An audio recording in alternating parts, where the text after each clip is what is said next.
Bandeko mbote na bino lisusu ya mingi esika biso bino bozwami bozali kolanda émission na biso lisusu ya mokolo mwalelo. Ngai molobeli na bino Michel Koko na lisusu liboso na bino na émission oyo ndenge obomeseno bomona ngai ko présenter bino émission na biso o etali makambo ya bile ya population sociale ya population pe ba infrastructure o etali ko tongama ya banzela pe biloko ya mboka. Bobo mesano ndenge bomona ngai na lati toujours ndenge nazalaka na casque na ilamba na rapona komonisa ete mboka ezali chantier ete chantier na biso ezali kokoba kaka malembe. Kasi na mokolo mwalelo tokolobela nde likambo etali état des droits, tokolobela chantier te tokolobela makambo etali bilei pe ba social mosusu te etali misala ya bolona, mais tokolobela makambo etali état des droits. Pourquoi état des droits? Tokolobela lelo état des droits parce que ezali sujet moko d'actualité na mboka na biso. Mais yambo ya kokota na sujet wana ya actualité ya mboka na biso na lingi na lobela nanu na point oyo etali covid na mokolo mwalelo.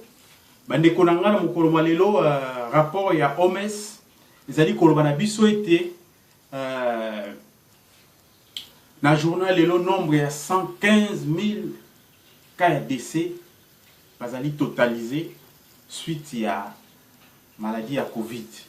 Na yango esengeli na biso to continuer kosala keba to continuer toujours kosala keba komilengele po ete ennemi wana azali invisible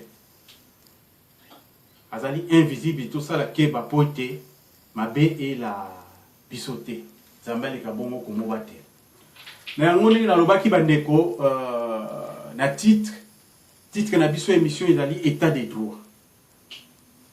État des droits pour la nitobili to sala émission na kombo na titre état des droits.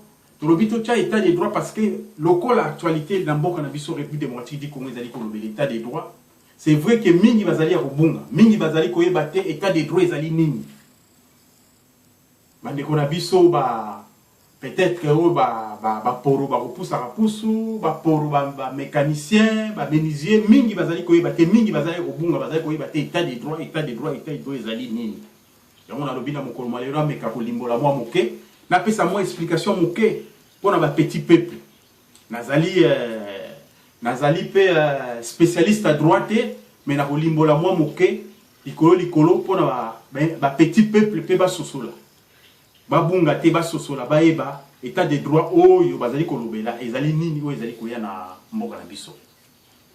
Na yango pona kolimbola mwa moke ne locho loba état des droits bandiko na to yeba ete état des droits ezali système moko institutionnel kati na yango puissance publique ya mboka et siliko kokana na droit ya mboka.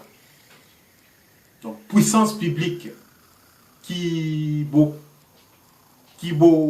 monene ya mboka, puissance ya mboka, makasi ya mboka et siliko kokana na droit ya mboka. Donc mboka ni to yebi bikolo to mboka bisusu ezaka bikolo moko ya mike ba mboka ya mike ba petit pays bisusu peza na ba grand pays. Mais mboka ateza moke mboka ezaka toujours na puissance moko boye ezaka toujours na autoritaire qui bombo qui o ezali na en tant que pays. Yango to mona tant mboka moko ya moke mais ils ont négocié na mboka munene lokola États-Unis. Ils ont négocié na mboka munene lokola Russie. Donc mboka le pays quel que soit za moke azaka toujours na puissance moko boye lourdeur apesaka toujours. Alors en état de droit tous comme on a été mboka puissance na kana biso RDC azui qui puissance na ya RDC a tchewana po ekokana na droit au peuple azala na yango. Mais pona état de droit etambola malamu to esimba malamu esengeli na biso peuple to ebete état de droit eza na principe moko esengeli na biso to esimba malamu po état de droit et etambola malamu ezali principe ya respect. Na état de droit esengaka faut ko respecter respect à constitution. Constitution en mboka, respect dans mon état de droit, et c'est qu'on respecter constitution, koto sa constitution, koto sa mibeko ya mboka, koto sa ba loi ya mboka, koto sa ba règlement ya mboka, koto sa ba décision administrative ya mboka, koto sa ba accord ya mboka, koto sa ba contrat ya mboka, eza na mboka ba contrat entre individus, ba contrat, ba accord, koto sa respect eza na biloko wana, pe respect na ba individu to respect na ba individu. C'est état de droit et ko marché bon. Soko respect ezate na ba makambo wana, respect na constitution, respect na mibeko ya mboka, respect tali na makambo tali ba accord administratif, ba règlement ya mboka, respect na ba contrat, respect na biso bato ba individu. Soko biloko wana ezate respect wana ezate état de droit eza pasi pona esimba. État de droit pe lisusu te sengela biso koyeba ete na kati ya état de droit biso nyonso droit ekomi égal, égalité des droits. Na puissance publique ya mboka, na mutu to na biso bato to na individu moko boye to komi na égalité na droit. Droit zo traité biso à peu près na même à peu près na droit moko to komi na droit.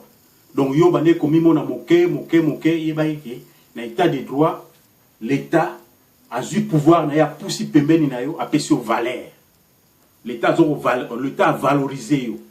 Yo mutu zalaki mutu pamba. Yo mutu bane komi kitisa l'état valorisé yo na état de droit ou a institué. Pour yo pose wa valeur comme part na yo ya valeur tant que mwana ya mboka. Pe lisusu to ebete na kati na état de droit.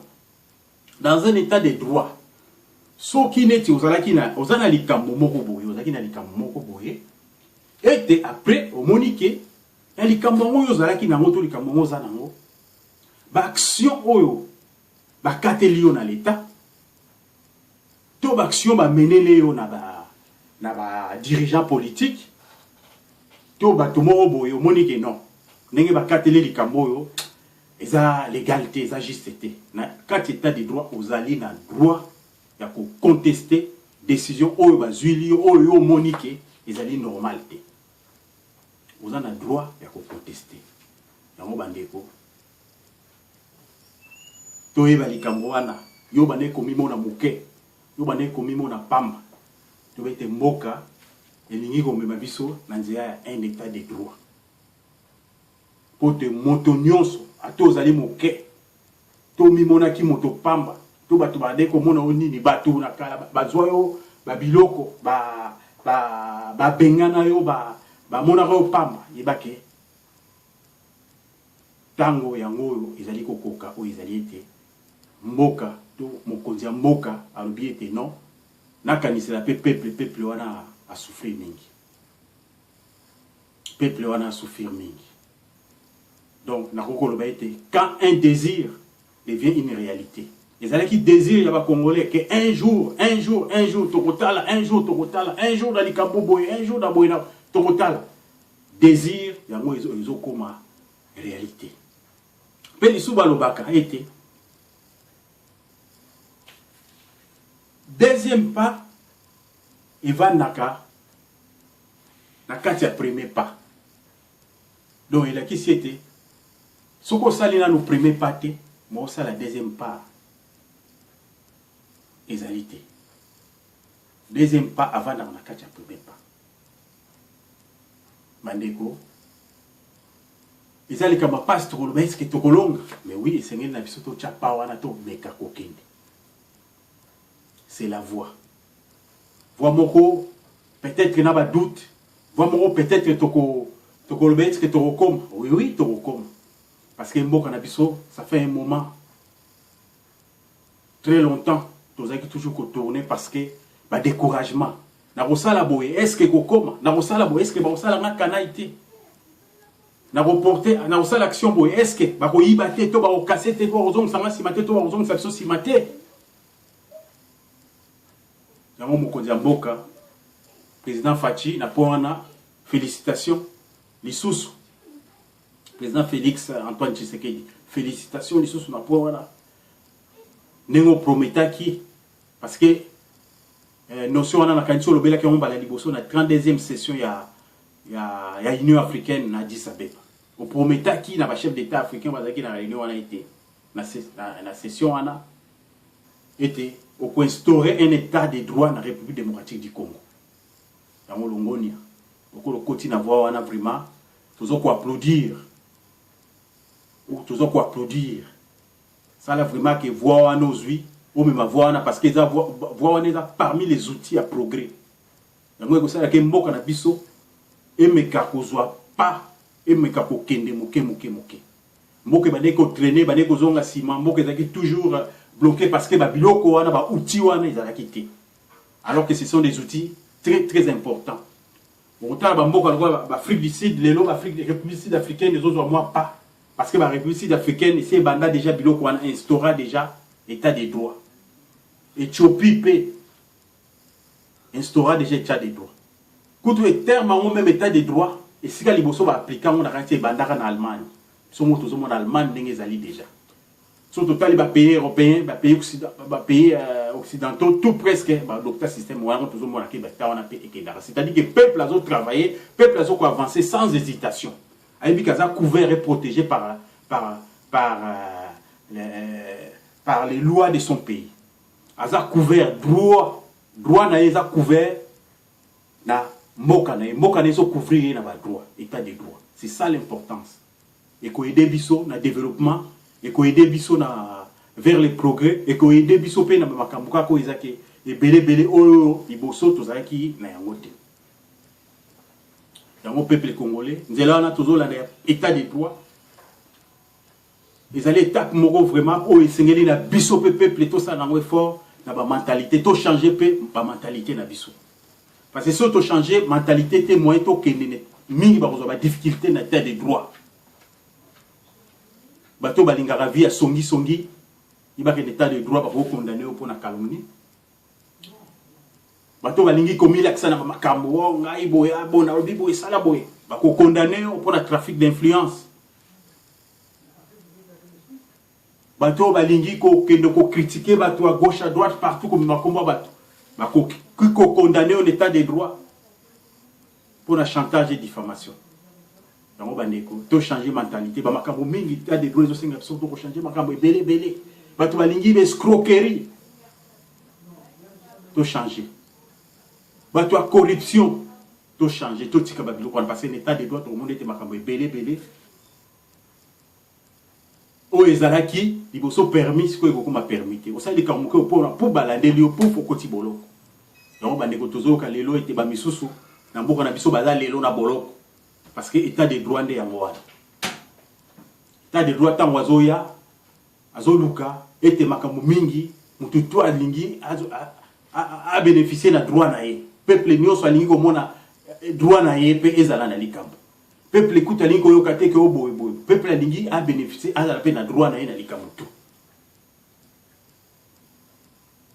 Yango ba obazaki na petit de ote ba nommé quelque part PDG tout directeur général de la société. Bon, la société, aux autres, au société, ce n'est plus le cas. Tout le monde est dans l'état de droit, mais tout le monde va là-bas. Avant, on a poussé la moquette, on a est-ce que moto soka bimi na boloko, tous allez sous notre droit, il y a l'accès au sapi. Pour les cambo à salaki, te répondre à la question. Moto bimi na boloko. Donc, il faut que l'accès mon sapi. Pour ma belle à salaki, pour les cambo à salaki, tu réponds dans 2 minutes. 1 minute, 0. Réponse c'est Zalibo. Moto sera bimi na boloko, balaksare les sous mon sapité. Pour moto sera bimi na boloko azalaki jugé, pe na boloko. Bakatela qui était tant au moni abimi na boloko bakatela qui a foutu amende to soit à part amende à rembourser mbongo ou soit à zwa kito ayiba kito mbongo a defaki. Donc moto soka abimi na boloko azal ko la considérer que a outi ko foutu peine nae a foutu ba amende azongisi ba mbongo a rembourser ba mbongo pe afuti lokola ba nyongo yango moto soko auti boloko ba laksaka lisusu mosapi te so auti boloko afuti peine na ye azali kokende yango tosala ke ba bandeko na ngai c'est le moment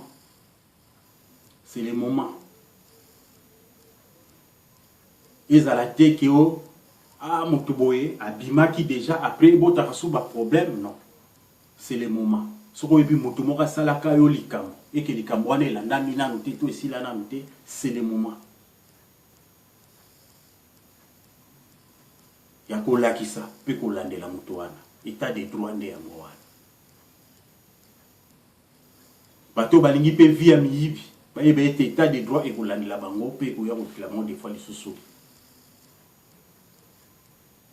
azala condamné mpona moyibi oyo asalaki ndenge nalobaki état de droit ezali frein ya développement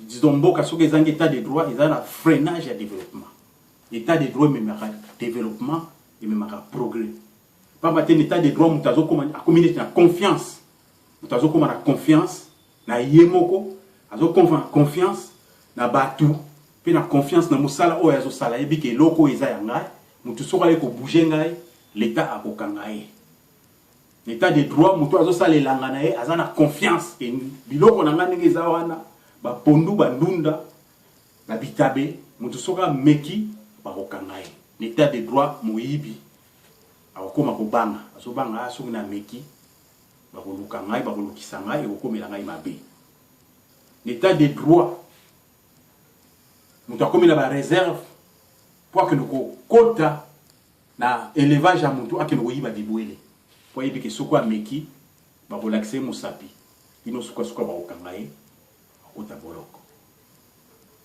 yango ndenge nalobaki état de droit bandeko eza eloko moko malamu toprofite na yango torespecte yango mpo ekoede mboka ekoede peuple même petit peuple oyo azalaki méprisé petit peuple oyo azalaki sans valeur petit peuple oyo bazwaki na mosala balongolaki na mosala babwakaki ye basalaki ye nini moto azalaki na protection moko te moto azalaki ke du jour au lendemain bazalaki konyokola ye na badirecteur to wapi occasion yango oyo epesemi bino mpe oyo bosalaka bato mabe na misala boyeba ete petit peuple akozokoma moke couvert mpe toujours na promesse wana na 32e session ya Union africaine président bakisaki ete boye koinstaurer état de droit akocombattre bantivalere nyonso akocombattre bantivalere bazali mingi mpe bantivalere ezali mingi na mboka na biso bino bato boyaka na makambo bantivalere boyeba ete bozala kombati elombo oyo batie wana liboso na bino eza état de droit bantivalere bolingi koyeba bambongo na bakesi ya l'état bantivalere oyo bolingi teke mboka eprogresse bantivalere oyo bozali wana toujours kocrée bamindondo epai ya bato mpo bato bazala découragé na baprojet mpe na misala na bango bantivalere oyo bozali lokwa kali ya mboka boyeba ete ngonga ezobeta mpe mpo na bino ngonga ezobeta na yango bandeko nde nalobaki tochange bamentalité un état de droit ezali profitable mpona peuple nyonso individu nyonso ozala dirigeant politique ozala cadre na société moko boye ozala un artisan ozala moto oyo employé to mutu moko osalaka baactivité na yo moko personnel état de droit eza kocouvrir biso tout ndenge nalobaki instrument moko très nécessaire mpona koede mboka mpo mboka ekende liboso parce que confiance ekoti moto akoya kosala osu bakanaye aza te moto akoya kobotola yo eloko azali te moto akoya kosala elo esprit mabe na mosala na yo to ya kokase to ya koyiba to ya kozongisa nsima aza te mpo soki ameki oza na droit kolakisa mosapi partout ya kobatama partout ya kokende okota partout ya kokende obombama biro nyonso ya koleka yo kolakisa mosapi parce que oza couvert na droit ya mboka oza couvert na droit okomi na force moko mboka epesi yo oyo ozaki okomi ba droit na yo mboka ezoko reconnaître. C'est ça un état de droit. Un état de droit. Yango bandeko na baki lelo malgré teni nanga ni nazaka nango na biti na komeka mwa moke kolimbola mpona bandeko na biso ba petit peuple baza kobunga bazoyeba te napesa bango ka mwa idée moke on apesi bino ka mwa idée moke mpona likambo etali état de droit. C'est ça un état de droit. D'un côté pour changer ma mentalité, respect zala na makambo mboka, respect zala entre biso ba individu pe respect na o etali mibeko na makambo nyonso boito komona ete na moke moke mboka na biso lobana kozwa départ pe mboka na biso kozwa progrès parce que ezali étape moko très nécessaire. Faut profiter na eloko babengi état de droit. Tout ça là un coup de chantage té, tout ça un coup de critique té, quelle que soit forme nango, to profiter na yango. To profiter na yango pour yango ne ko aider biso, ne na ote koloba. Soki na noche premier pâté, mo cha deuxième pas ezate. Pour deuxième pas avant na kati premier pas. Premier pas na biso yango yo. Quelle que soit la difficulté, mais tout le premier pas à état de droit. Et on a dit félicitations au président Fadji. Merci n'état pour au Kotibiso, et merci na point de départ au Tibiso. Merci. Le ngoni a paix, na bino ba juge. Le ngoni na pouvoir judiciaire. Parce que Congolais nyo soit ébiqué na mokolo mwalelo, bobandi déjà ko appliquer les kamwango. Kamboyango, longoni ya nabino. Longoni ya nabino. Peuple, tchebino confiance. Merci pe, merci à Mingi. Na OEP, bino pour ça na perte, na part na bino. Pour peuple la sepela, pe mboko na biso, eke de liboso.